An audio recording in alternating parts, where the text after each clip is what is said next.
Hi everyone, it's James here. Welcome to another video. So this is going to be my 30 favourite singles of the 1980s, and I'm going to take my time a little bit more with this video because the last one was truly manic in its pace and delivery, so I'm going to try and relax a bit more for this one.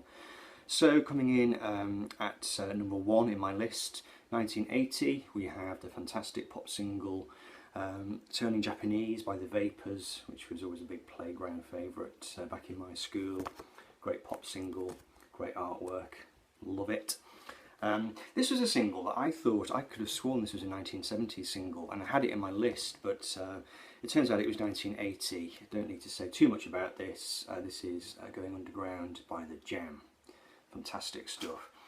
I wanted to include a Madness single. I didn't have Our House as a 45. That's my favourite single by Madness, but this is one that I was always very fond of as well. I used to put this on the jukebox back in the day. This is one of their more kind of melancholy songs, really. Embarrassment. Probably, well, certainly one of Paul McCartney's most inventive singles of the 1980s, and the one with which he launched the decade, I think, from the McCartney 2 album. This is his great song Coming Up, which was the song that inspired John Lennon apparently to come back out of retirement. He heard it on the radio, absolutely loved it. Had a brilliant video with Paul playing all these different musicians, absolutely fantastic. Played all the instruments himself, great pop hook, a real kind of earworm song. The 1980s were not particularly great for David Bowie, but I wanted to represent him with the song Fashion from Scary Monsters, which came out in 1980. That was a great single. Still gets a lot of airplay on the radio in the UK. Okay, moving into 1981, this is a piece of music. I used to play this on the piano. This is Chariots of Fire by Vangelis, which is the theme tune to the film of the same name. I used to love that. Great kind of windswept epic tune by Vangelis. 1981 also. Okay, so Ultravox, the cool thing to say is that the John Foxx era of Ultravox was the best, and that the Midge-Ure era was a bit of a sellout. I'm not going to go along with that. I do think the Midge-Ure era did some fairly bland stuff, but this is not one of those tracks. This is Vienna by Ultravox, which is one of the most epic and grandiose songs of the era.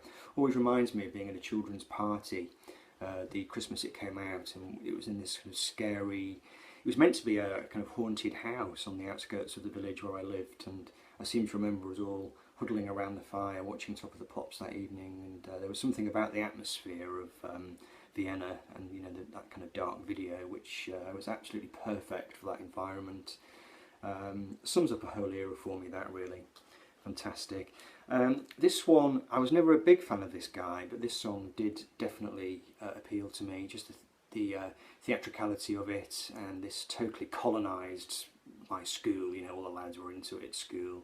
Adam and the Ants. It's difficult to imagine a pop star coming along nowadays with a similar level of mainstream appeal, you know, whilst also being so theatrical, and just a great individual, stylish kind of image, really. Okay, this is a track I was always very fond of from 1981. This is Spirits in the Material World by The Police, which is a kind of little sort of hidden gem in their back catalogue, really. I first discovered it on the Greatest Hits album, which came out in 1987, and it saw them moving into a more sophisticated sound, you know, moving away from the early pop reggae sound. Nice, clever little pop song, really.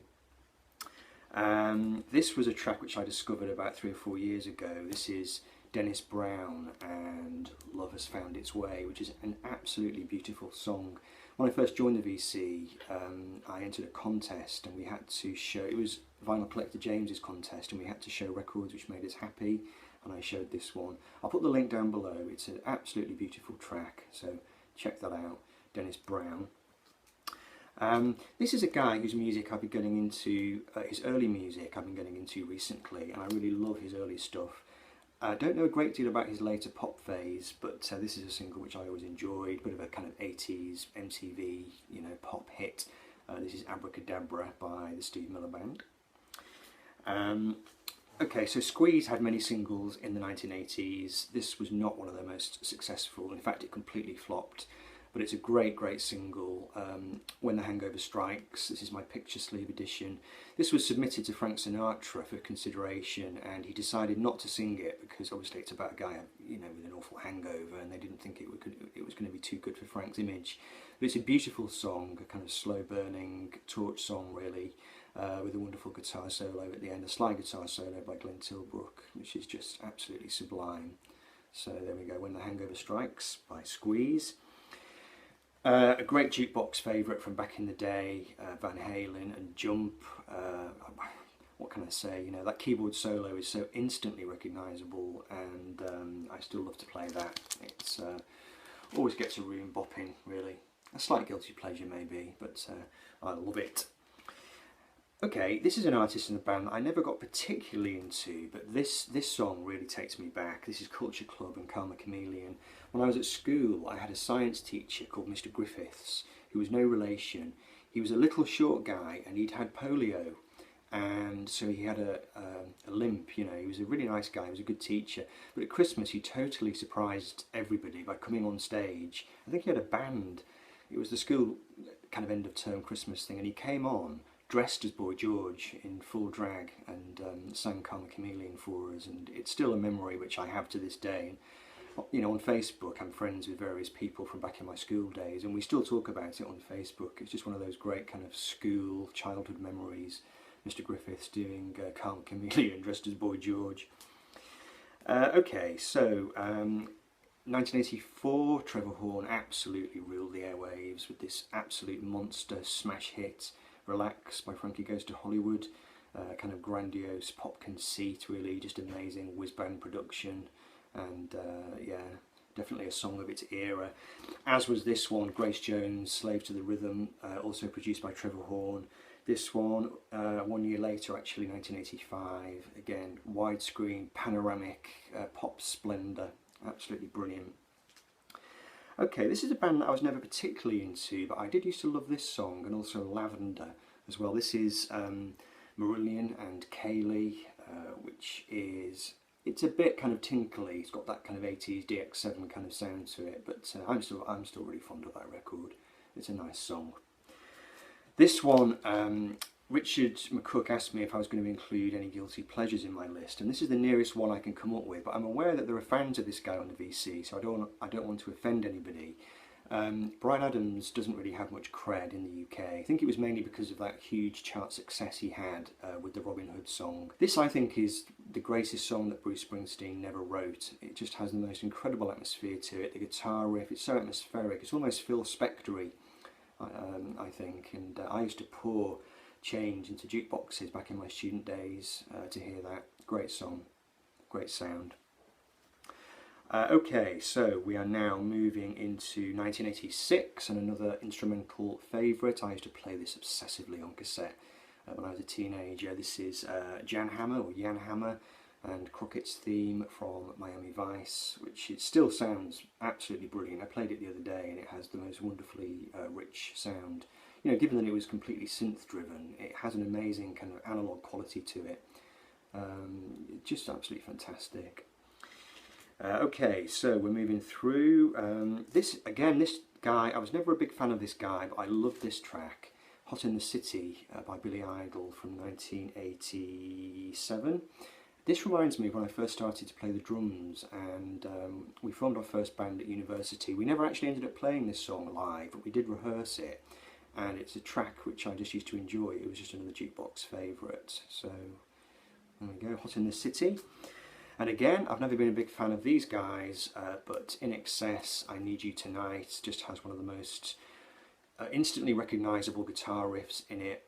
Very kind of bright, hard, chiselled kind of sound, and obviously, you know, INXS were one of the great pop success stories of the 1980s, so wanted to put that in. Moving through, okay, so again, 1987, you couldn't really do an 80s pop singles video without mentioning the Pet Shop Boys. This is my favourite by them, It's a Sin, just that great laconic style, humorous lyrics, great tune, great production, just everything the Pet Shop Boys were known for.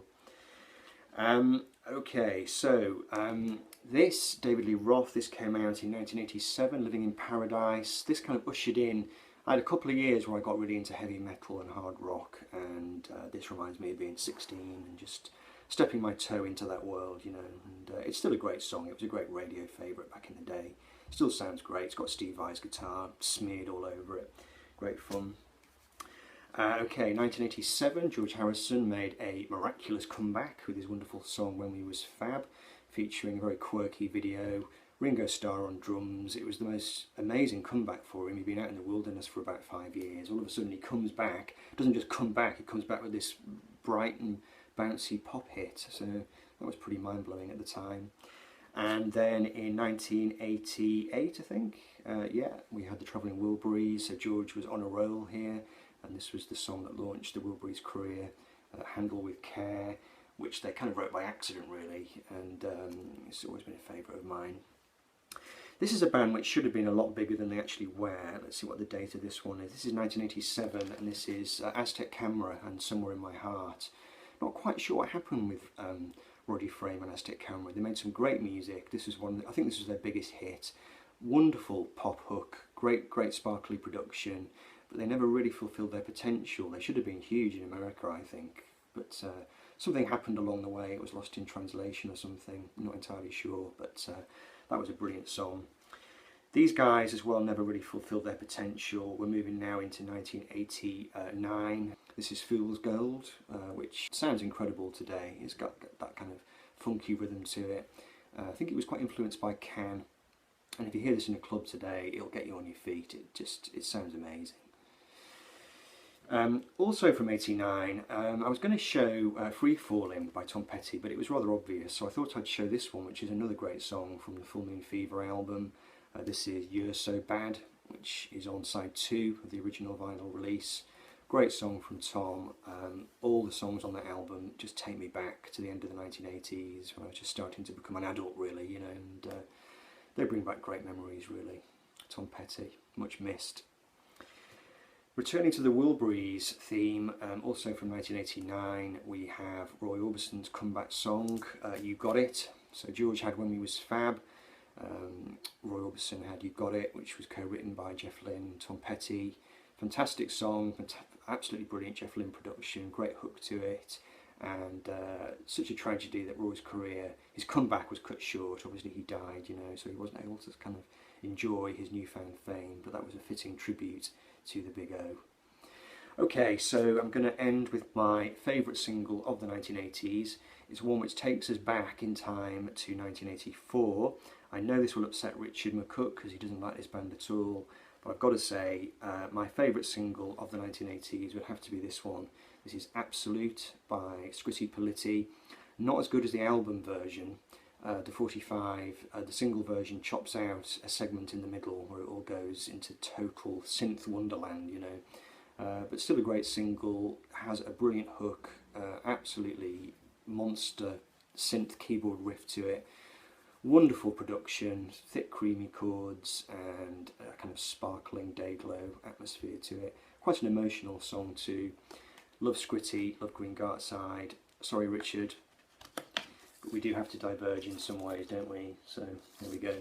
Scritti Politti from 1984, and that rounds up my pick 30 favourite singles from the 1980s. Hope you enjoyed it. Take care. Bye bye.